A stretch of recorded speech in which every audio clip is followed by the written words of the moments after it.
And then also let you know that on your screen, you have a Q&A function. So the chat function is disabled as well as the audio. So if you want to ask a question, just put it in the Q&A.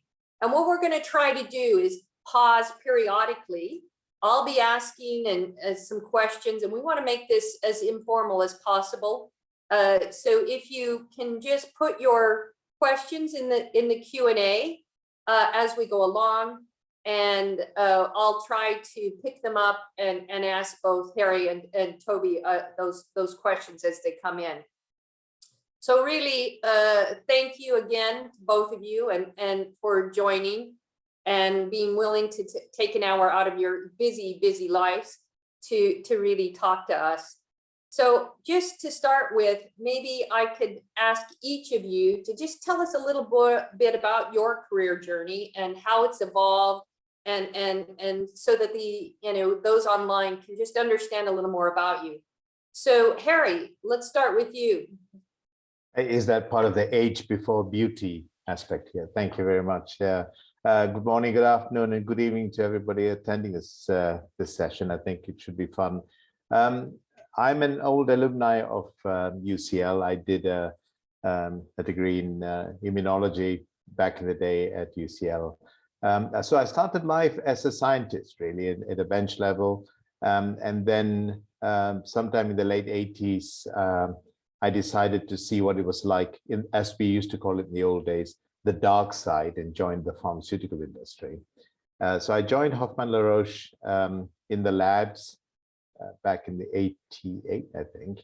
I spent 2 or 3 years in basic research before realizing there's a lot of opportunity in big pharma to do different things. So I made a huge leap into sales and marketing. Did a bit of a salesman's job for a few months, and then moved into product management and so on and so forth. And then went up the ladder doing different parts of business in pharmaceuticals until probably the mid-2000s, where I then decided to see what it's like to be on the other side of this industry, which is the biotech side. So I went to California and joined a biotech company there.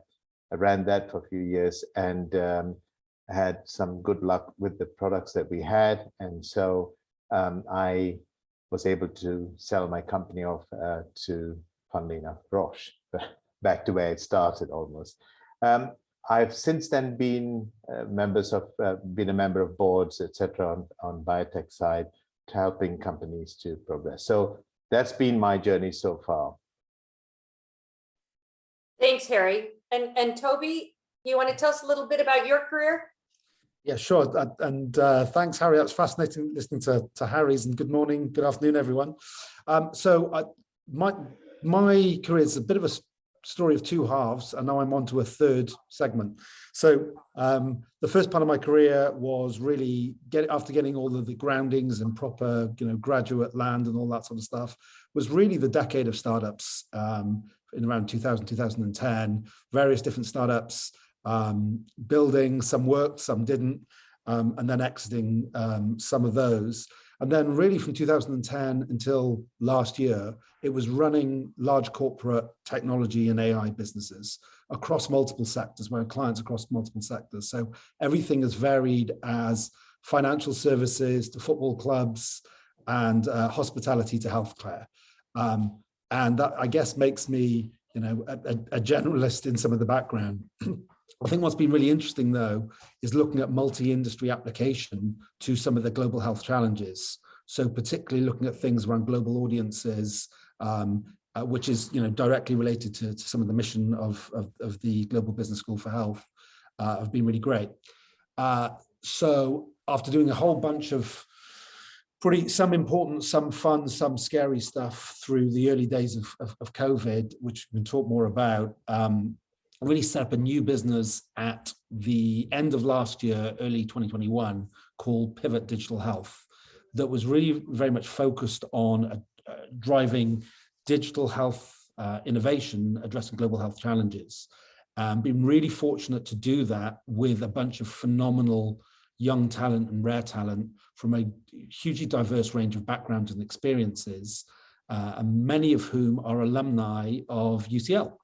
which is great. So we've got people off the cell and gene therapy course working with us, people off personalized medicine courses working with us, and starting to build a collaboration with Nora and her team on this most important and fantastic mission as we go forward. So really wanted to hear more from the team today, but that's a little bit about me. All right, well, thank you so much, and thank you for both of us. So I'm going to get really started into the questions, and Toby, you've really touched on the first question really, and that is about the pandemic and how it's really shaped both biotech and pharma.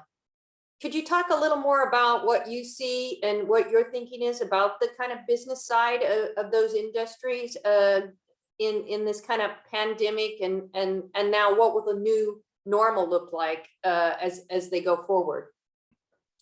Yeah, it's a great question, Nora, and I'm a rookie in esteemed company here, so I can offer a perspective, but Harry will no doubt have the true insight. What I've noticed is addressing the problem from two different perspectives. So from a pivot point of view, we came up with this model that talked about the conditions and the competencies required for future health impact. Conditions being environmental factors and resources, and competencies being hard skills and capabilities. It's fascinating when you look at pharma and biotech through that lens. What we see is these big pharma organizations who've got all the resources available to make a real impact in the pandemic, but are struggling to adapt with the pace culturally to adapt to meet the needs of networked global health challenges. That needs new leadership. One of the things a phrase that we're coming up with is now digital science meeting clinical science. And it's fascinating because for the first time, we're seeing a recognition from clinicians that digital science can have as much of an impact and has as much of a part to play as clinical science. That has never been the case before, and the pandemic is enabling that to happen.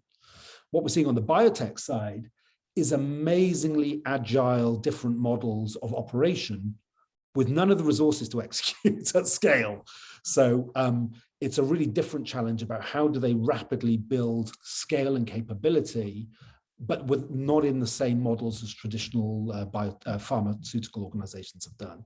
So we're fascinated and privileged, as I say, as a rookie, to be learning about this from both ends of the spectrum at a time of tremendous change for both parts of the industry.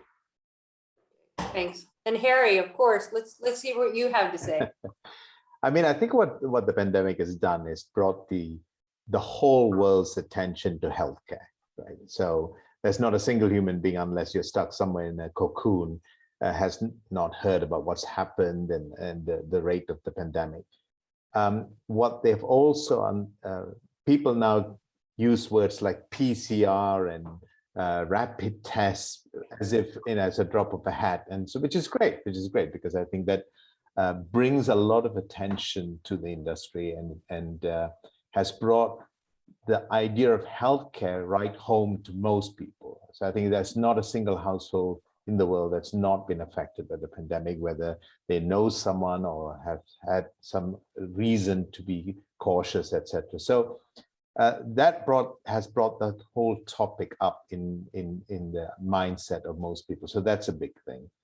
The other aspect of this, I think, that's brought, I think, a significant change as well is that the huge amount of investments now that's gone into healthcare, and partly, of course, this is payback on the monies that they're making on vaccines, etc. But at the same time, this has opened up lots and lots of avenues of research suddenly, and people are interested to know this.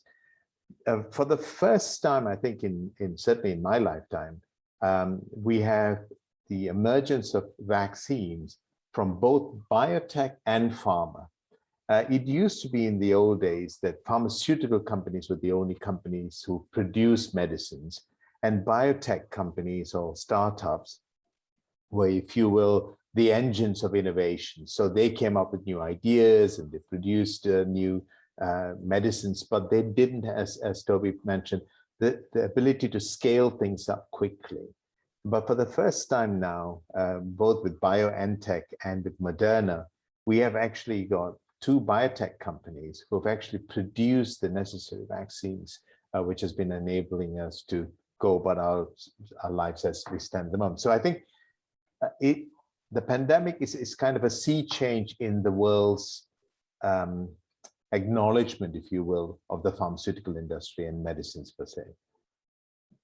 Okay, well, just as a follow-up question, Harry, so you talked a lot about big pharma and, you know, these kind of bigger biotech firms as well. How do startups fit into all that, and how has that impacted that kind of bit of the market? How do we understand startups in this space? So traditionally, I mean, when I say traditionally, it's not that far back in time. And we're talking about probably in the 1990s, where the first genesis of some of the early biotech companies came along, companies like Genentech, Amgen, Biogen, etc. They were always seen to be innovative in the way that they did this whole business of research into medicines. And what has happened in the course of the last several years is that that group of these early startups have all matured up to become actually big pharmas now. They're big pharmaceutical companies with all of the bits and pieces that a big pharma company has. What hasn't changed is that the huge numbers of startups who have come along the way with the financing that's come with it to really bring about new innovations in medicines. So this vaccines that we have at the moment is a fantastic example of this. When we are talking about mRNA therapeutics about 10, 15 years ago, it was most big pharma companies said, no, it's way too risky to try and do that as a real medicine. And BioNTech and Moderna were the early innovators in that field, and they carried on with this focused approach. So I think where startups fit in my mind is that they're willing to take a risk and they're willing to focus on a specific element of technology or medicines or disease, and just focus on that to try and break it. Now, as Toby mentioned, I mean, there's always a great chance that this thing could fail. But that is part of the trick of the startup, I think. And so that's where they really fit in. They are the engines of innovation, I believe. Yeah, great. And Toby, you've spent almost your whole career in startups. So what are your thoughts? Nora, I'm not sure. I'd love to have spent my whole career in startups, but I think I'd be exhausted by now. So I had a good sojourn in corporates. I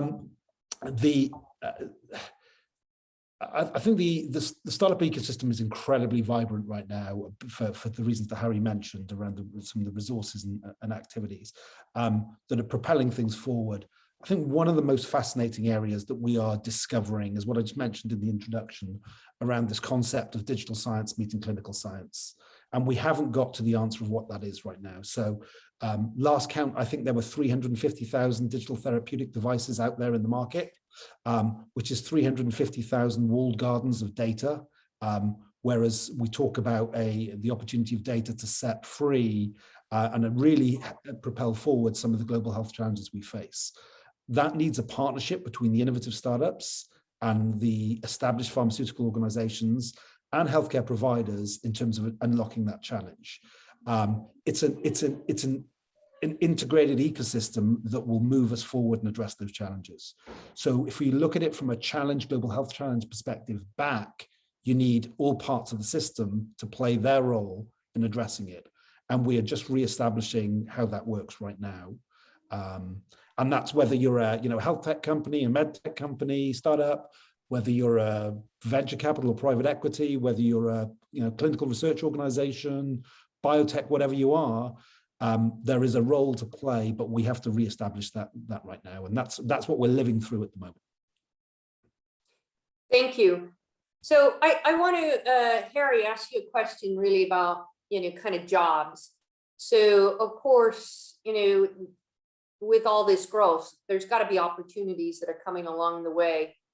And, new jobs are emerging. So, if we think about those kinds of jobs, particularly in the business space, so we kind of set aside the kind of clinical jobs and more scientific jobs. what are those, and how, again, thinking corporate, but also thinking startup, how does that job market, where do you see it going? Where do you see the opportunities for young people who are thinking that they don't want to be necessarily in a lab the rest of their life? They want to kind of pivot, to use Toby's word, and yeah, what's it like? What should their thinking be? Where are the opportunities? Oh, that's a good point, Nora. Thanks for the ad for Toby's company there. That's was it a paid little bit? No, I think so. So there's one of the key things that's happened is that there was I don't want to call it a staid period, but certainly if you look at the 50s, 60s, at how pharmaceutical companies behave, they behave just like classic old school big corporations. They're all very clear cut jobs, research and things, and nobody moved into different sectors and stuff.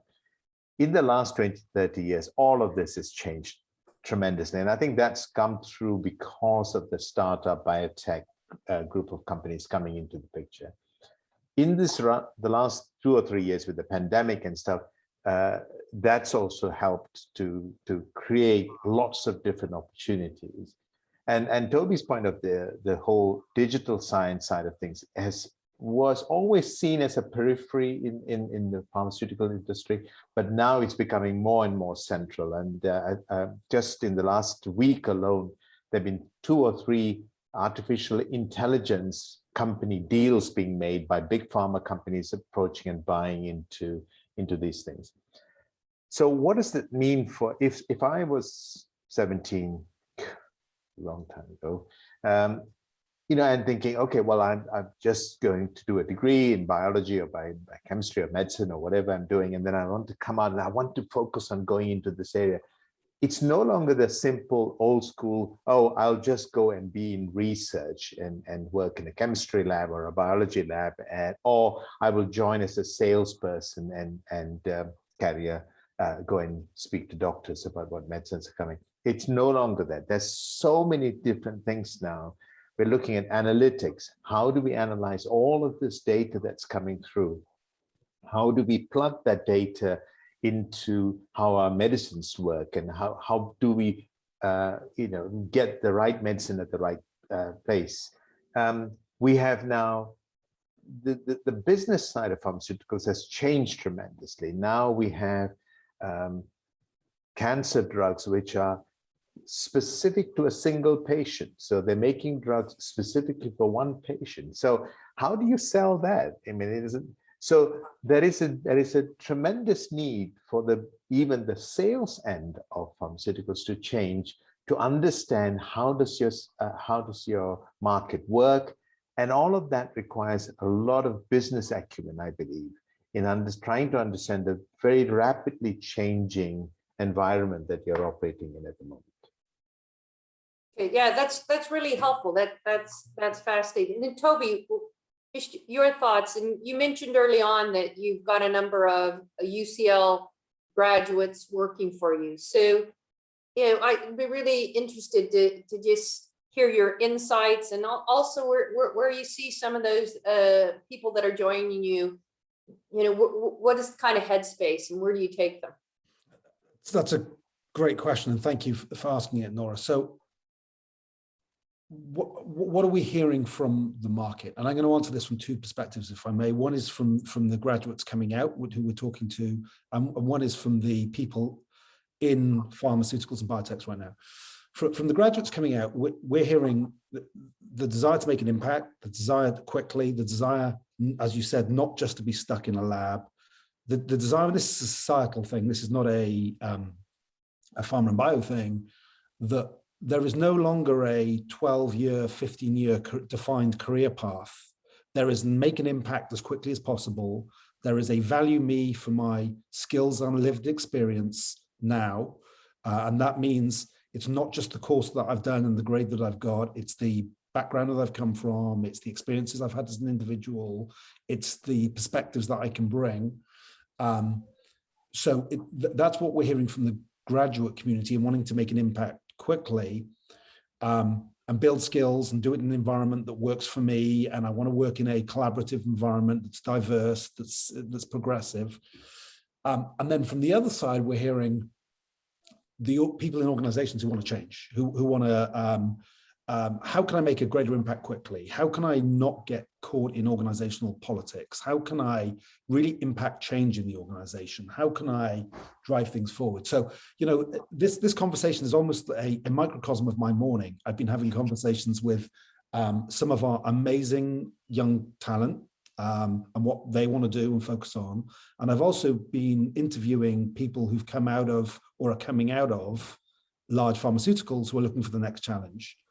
In areas like product development, in areas like communications, in areas like medical writing and contexting that in a digital environment. It's incredibly vibrant, and I think people are open to change. My favorite question at the moment, interview question, is about what gives an individual energy, and designing a career opportunity around what gives them energy, rather than here's a job brief, can you fill it? And that's a fundamental change for me, and it makes my job very exciting right now in terms of looking at talent in the market. Great. So, well, look, before I continue on to the next question, I've got a question from the audience. So I want to encourage the audience to ask questions. So this question says, it's to you, Toby. As you know, the biotech and pharma industry is a highly controlled industry when it comes to legislation compared to other industries. I think both of you could probably take this. Do you think they have enough power to drive quick changes in legislation in ways that support changing their business model fast enough? And then secondly, what do you think the role of new graduates in driving this change globally can be? So it's a phenomenal question, and actually one that I'm wrestling with multiple clients on a day-to-day basis. So the compliance and regulatory nature is critical, right? Fundamental, and the bedrock in which the industry is and should be based on. But like everything else that is, as this period of change we're living through, it needs to evolve and change.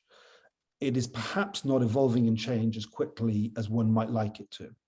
Now, I've had the privilege of seeing the same experience happen in financial services, and I've also had the same privilege of seeing the same experience in central government. And you know, I don't want to take us down a rabbit warren, but if you look at the nature of government and how that's changing as well, and it's all driven by this theme of digitization and decentralization and connected globalization. So compliance and regulatory nature is critical. It needs to evolve like every other part of the organization. There is always a natural piece of reluctance that the organization has to change around the compliance and regulatory position, rather than the recognition that the whole organization and industry needs to evolve to meet the new world reality that we live in. So that would be my perspective on it. The role that graduates play is what they're doing, is bringing new thoughts, new ideas, new ways of working to challenge this. And I'm living this day to day. So for example,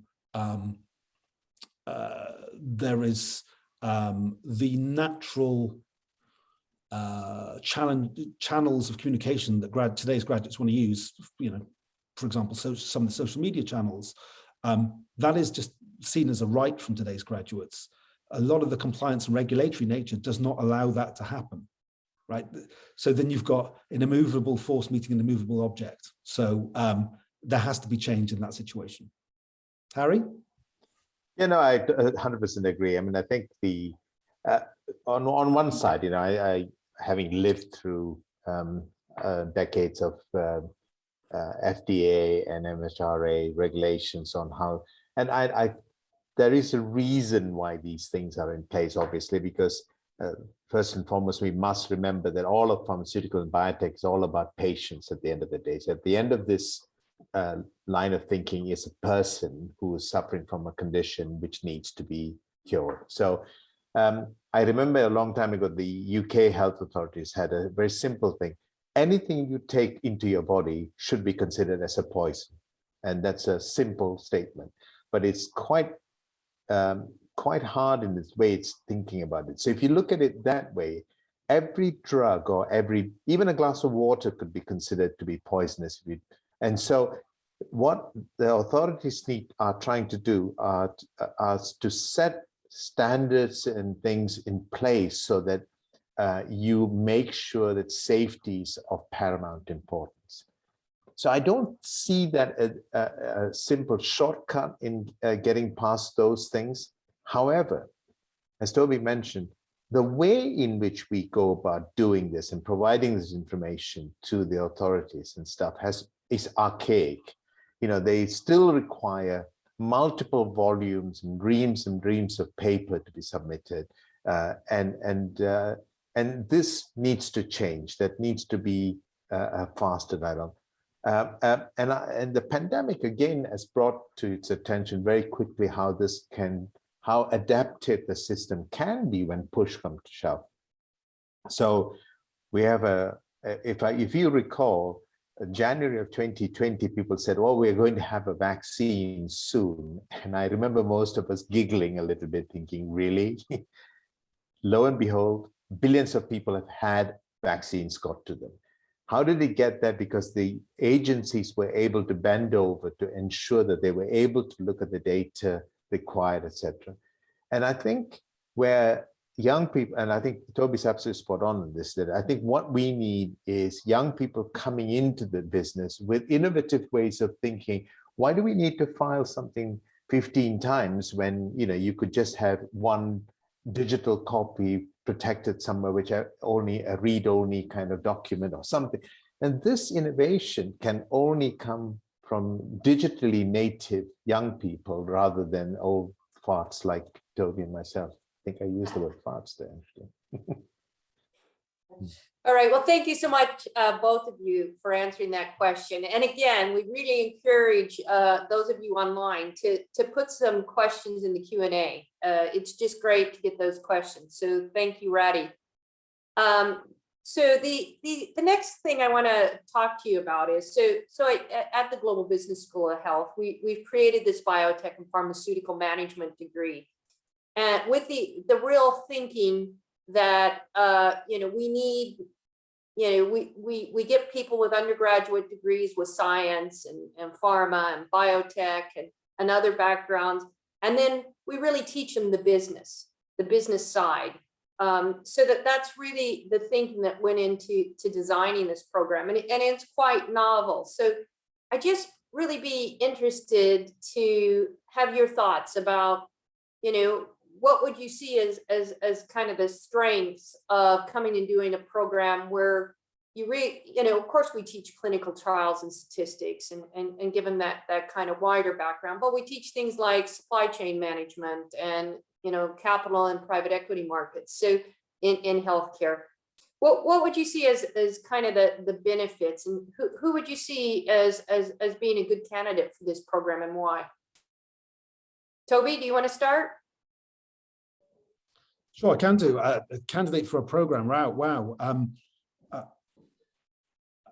going to tell what it's not. I don't believe it's just for people who've done medical or clinical backgrounds. Absolutely not. It's for people from a broad range of backgrounds and disciplines who really want to have a personal mission about making a global impact. Some of the great ideas need to understand the business skills that you just talked about, Nora, to be able to communicate and make that impact at rapid fashion. So would really encourage to see people from backgrounds as diverse as, engineering or innovation or mathematics or the arts, being able to pick up these skills to bring their lived experiences and skills to the industry, as well as those with phenomenal clinical skills as well, because being able to combine those clinical skills with the business skills will have a phenomenal impact and accelerate the impact that this next generation of talent can have at a quicker pace. Thanks. Harry? So let me carry on the theme thinking, and actually I would say people who are in the public sector, National Health Service, so on and so forth, could actually benefit doing this course. So one of the great dialogues that has been going on for many, many years is between the pharmaceutical / biotech industry versus the client in this particular case, or customer, which is usually a health service of some kind. It is a little bit like two tribes from different parts of the jungle meeting. They kind of think that's a really odd thing to wear around your waist, and the other one's looking, why have you got this thing string through your nose, and so on and so forth. They don't speak the same language. And I think having this degree that we have at GBSH is going to be one of those which is going to allow people to try and engage in the same language when they speak to each other. So I would love to see more public sector or people who are in the public sector thinking, oh, you know what, I really need to understand. I'm talking to people from pharma when they come up with the ideas of new medicines and stuff. I want to understand the language they speak. So that would be a big benefit.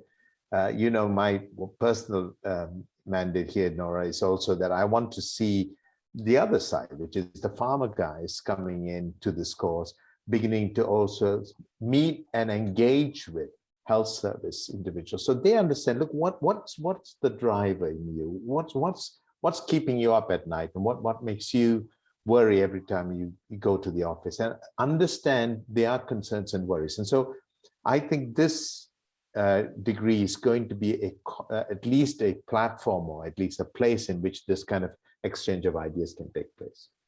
Great. So Nora, I just want to, sure. Just want to add one other dimension that is really important to me and the customers that we serve, and that's the international and cultural diversity dimension of people for this course. Because as we move into this, you know, addressing global health challenges, I mean, I was talking to somebody in oncology the other day, and he was saying to me, did you know that 25% of the world's cancer cases are now in China? There is a huge amount that we have to learn in this new collaboration of Eastern and Western understanding as we look at global health challenges, and we look at particular conditions that are prevalent in some part of the world more than others. It tends not to be the way that it's looked at, certainly in the UK, because of the prevalence of some of our health systems.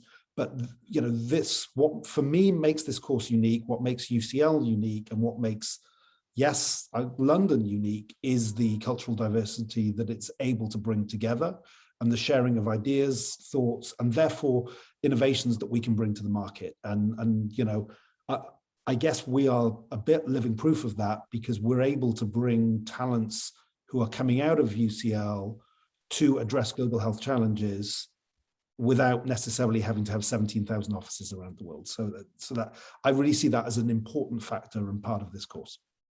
Great, thank you. So, you know, well, one of the things I often have students ask me, and maybe we'll start with you, Harry, is this whole idea of kind of small company versus large company. And some students are really fixated on brands. So, you know, they think that going to a large organization at the beginning of their career is imperative.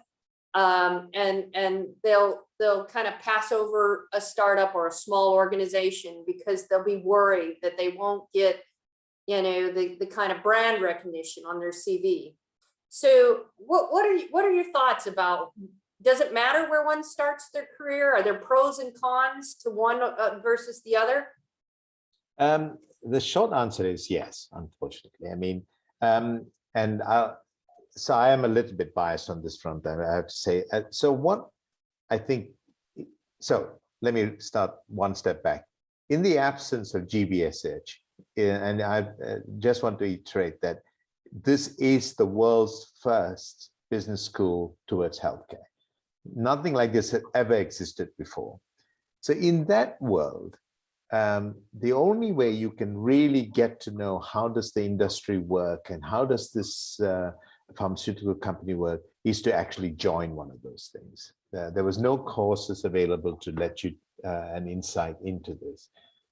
So if I didn't know what I want to do ultimately, but knew that it is something to do with medicine or delivery of medicines or discovery of medicines or whatever, I would want to join a big pharmaceutical company, and which is what, for example, that I did.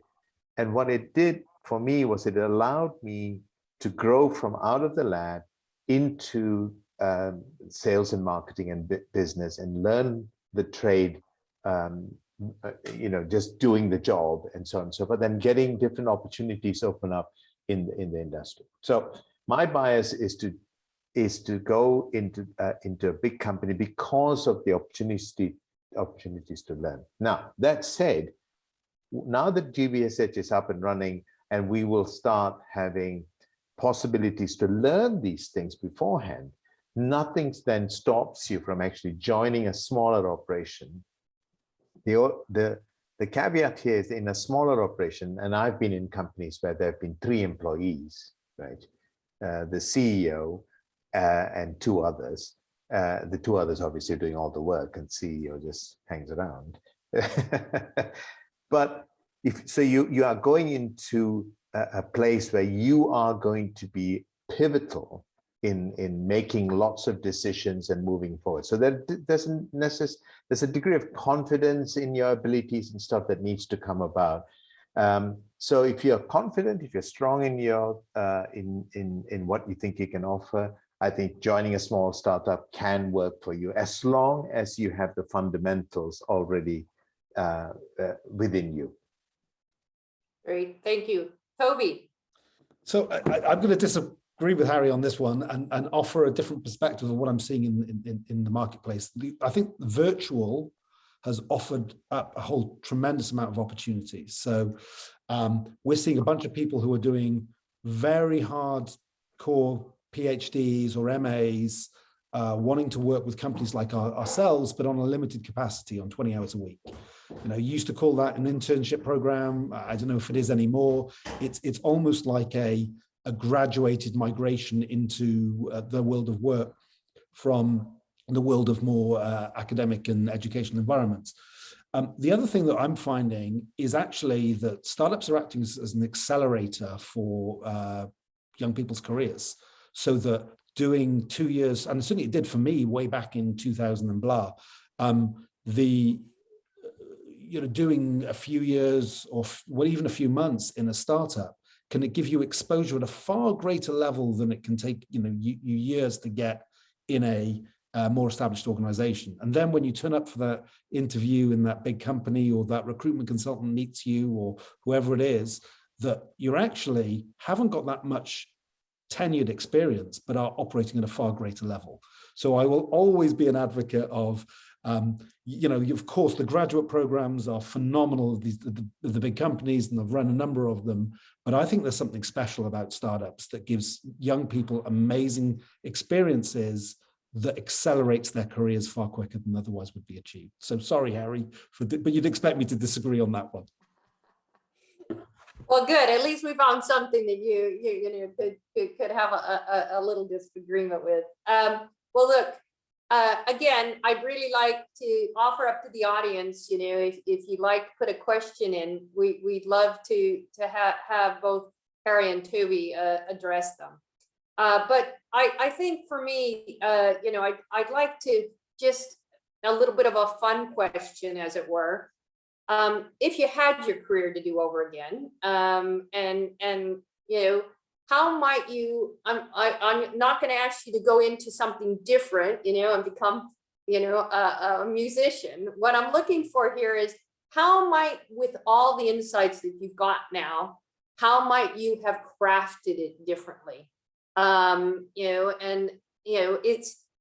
It's interesting because I do a lot of these kinds of events, and I often hear people, making all sorts of recommendations, get on boards early, do this or do that. So, I really, and then I had someone say something about, well, using your time effectively and not wandering around. So what would you say if you had, just reflecting on yourself and key moments and along the way, what might you have done differently? How might you have crafted it differently, and why? So maybe we'll start with Toby here. So I think there's one very clear answer, and that's around the cultural experiences and exposure. I think we have a role as, you know, as privileged, educated individuals to be appropriate global citizens right now, and I think that needs an exposure to multiple cultural environments. So I think that's critical. And, you know, in collaborating with teams from different cultures, operating in different cultures, I think is critical to being able to drive positive global health outcomes, to challenge some of these mental models. You know, I guess this is probably a statement that is maybe talking to the audience and the topic of this call. I probably would have dedicated myself to healthcare earlier in my career, is the other part of that.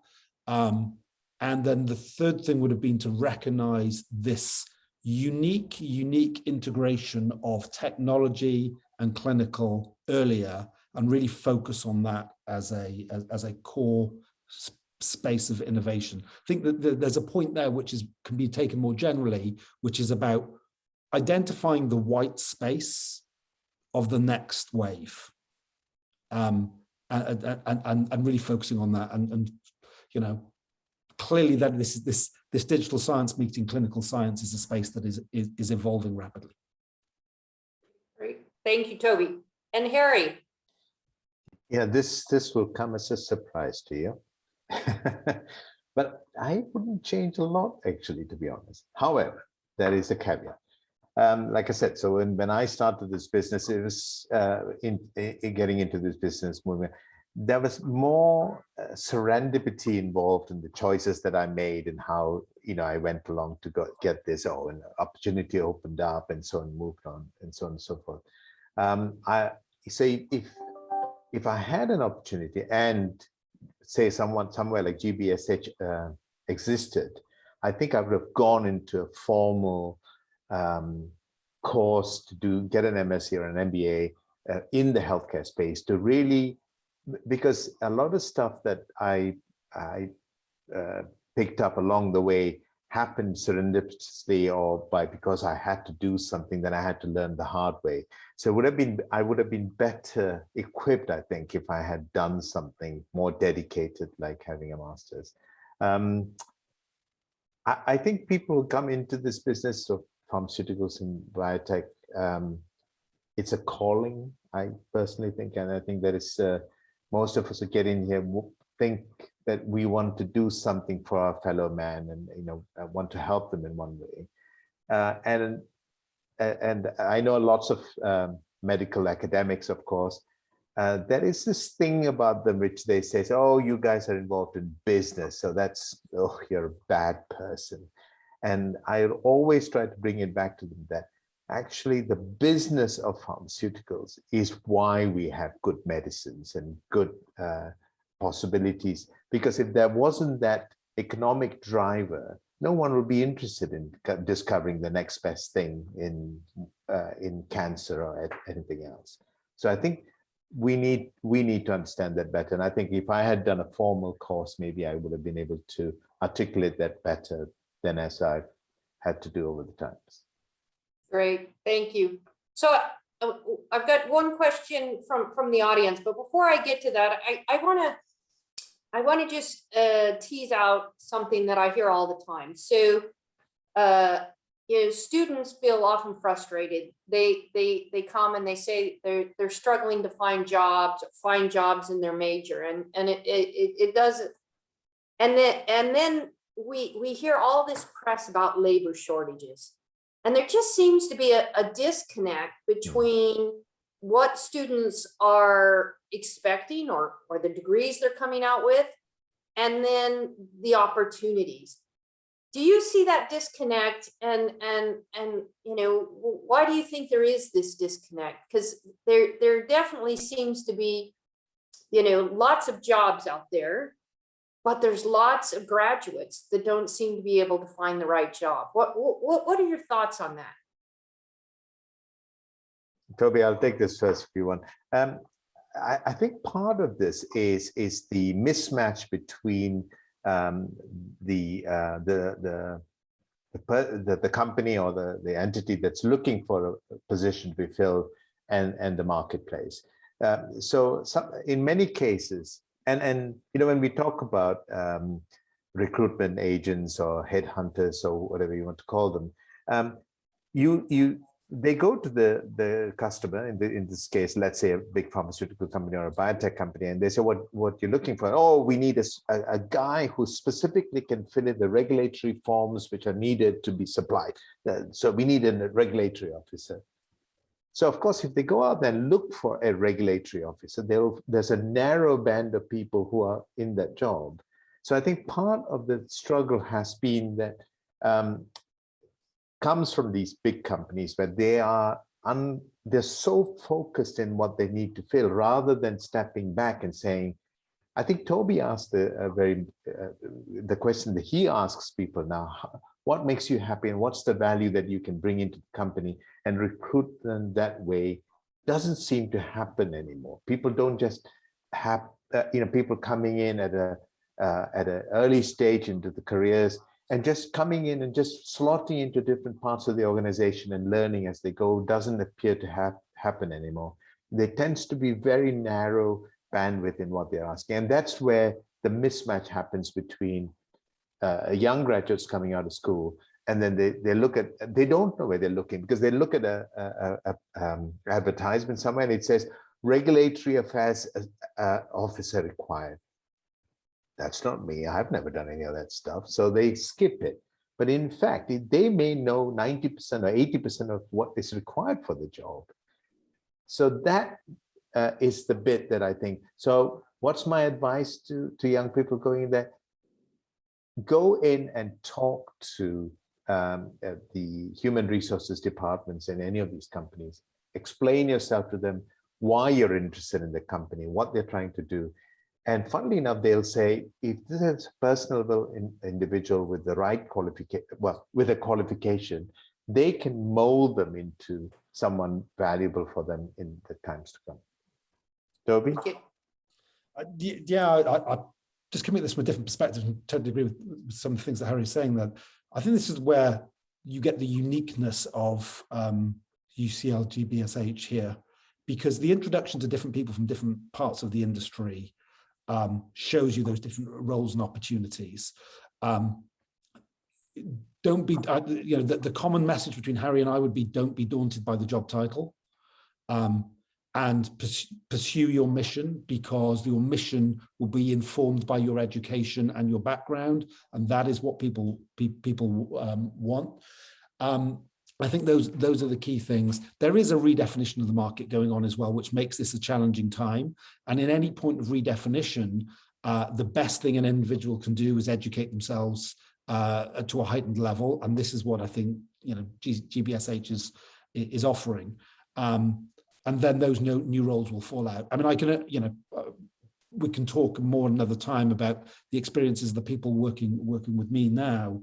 And I recognize some of the comments and behaviors, and people are finding their path very quickly, but not by looking at job ads, by actually doing, trialing, working what works for them, finding out what doesn't, and then redefining their path. That, it's brilliant to see. And I think that's what Nora's setting up, which is rare in the market. So go study with Nora, and all of the opportunities will make themselves available to you. All right. Well, look, we've got one final question, again, from the audience. And this is somebody just finishing up an undergraduate in biomedicine. And again, they're wondering, going in your primary years at the beginning, what should they be looking forward to, and what should they be focusing on? So maybe I think that's a nice kind of wrap-up question, because it gets into just where things are going. What should they look forward to, and then knowing that kind of horizon scanning, where should they be putting the focus? So Nora, I can take that to start with, because I'll go into the risk of repeating myself, but I'll do it quickly. The risk of repeating myself, I think everybody graduating now must focus on a mixture of clinical and digital together, not as either one or the other. That is a major industry shift. The second is looking at, is that link between global and local. And then the third would be the link between business skills, commercial operational skills, and clinical understanding. And I think if you mix those together, then you will be well equipped for the next 50 years. Great. And Harry? Yeah, no, and Toby talked about this earlier, actually. It's about passion, right? I mean, and it's very confusing. When you're just coming out of university and you've got this, to know, and people ask you this dumb question. I'm sure all of us have had it. What are you going to be in 5 years' time, right? And can you imagine you're 18 years old, you've just come out of college, and you're thinking, I don't know what I'm going to be 5 years from now. But what you do know is what makes you passionate and happy doing something. And I think that should set the stage, I believe, in how you should approach going forwards and things. Now, the reason why many of you are listening to this particular webinar, if you want to call it that, is because you're interested in pharmaceuticals and medicine. So that's already beginning to show what your underlying interest lies. That then you should use that, leverage that, and use that as a springboard to try and ask questions of, look at companies that you know of in your surrounding area and saying, what do they do and why are they interesting to you? Some of them will put you off for life, and others might say, oh, this company sounds interesting and they've got interesting things going on. I want to talk to them more. Companies are open to people coming in and having a chat with them. They have open days and so on and so forth. And so, you should go talk to them. And then I think marry that with what Toby just said about looking at these real things like digital and clinical, understanding what medicine's all about, and bringing that all together and becoming, I'm not saying experts in it, but certainly being well versed in it, you certainly would land a much better chance of when you're having a conversation. Great. Well, again, I just want to thank both of you for taking the time to chat with me and also our audience, and lots of fantastic advice, tips, and I think really exciting both biotech, pharmaceutical, and the digital space are really where healthcare is being transformed. So it is really, now's the time. So again, if you're interested in the degree program or anything else, check us out at Global Business School for Health, UCL. We'd love to have a chat with you as well as you think about your career journey. So have a nice day, and thank you, Harry and Toby. Thank you. Bye. Bye-bye.